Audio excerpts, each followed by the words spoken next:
Halo semuanya, perkenalkan nama saya Selintan Verbena dengan NIM 13122000052. Di video kali ini saya akan membahas salah satu kasus nyata tindak pidana cyber di Indonesia yang cukup menarik perhatian dunia hukum digital.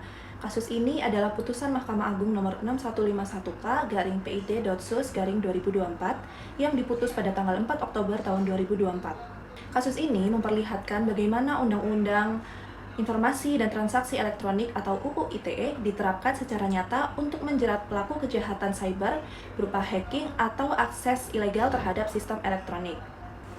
Kasus ini bermula ketika seorang terdakwa bernama Dea Karisna bin Asep Ishak bersama rekannya yang berada di Jepang bernama Stephen Barrianto melakukan akses ilegal terhadap komputer dan sistem elektronik milik orang lain. Mereka menggunakan aplikasi TeamViewer, yaitu aplikasi yang memungkinkan seseorang mengendalikan komputer lain dari jarak jauh. Dengan cara ini, keduanya dapat masuk ke komputer korban tanpa izin dan mengakses berbagai password identitas hingga informasi kartu kredit.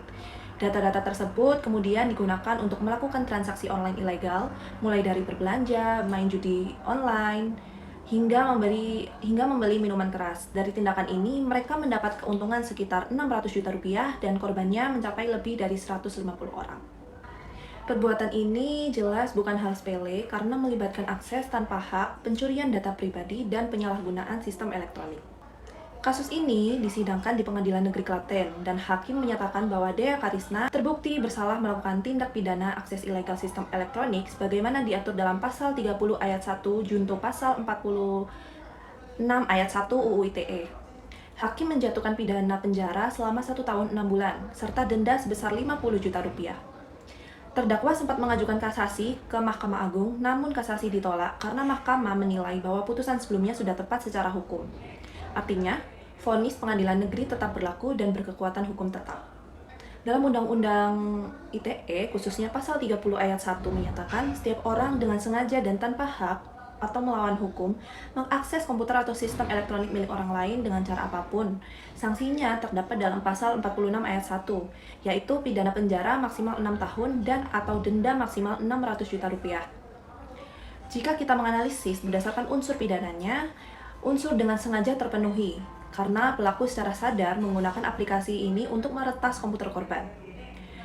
Unsur tanpa hak juga terpenuhi karena akses dilakukan tanpa izin pemilik sistem elektronik.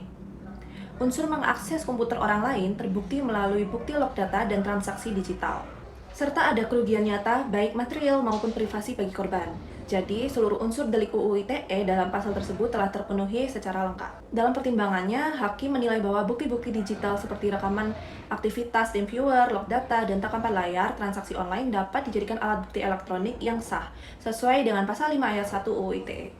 Hakim juga menegaskan bahwa perbuatan terdakwa bukan karena kelalaian, tetapi dilakukan dengan sengaja untuk memperoleh keuntungan ekonomi. Mahkamah Agung kemudian memperkuat putusan ini dan menjadikannya sebagai presiden hukum penting dalam penegakan kejahatan cyber, khususnya yang menggunakan aplikasi akses jarak jauh.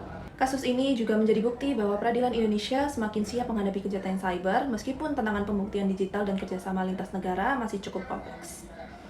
Kasus Dea Karisna bukan hanya soal hacking, tapi juga menyangkut pelanggaran privasi digital.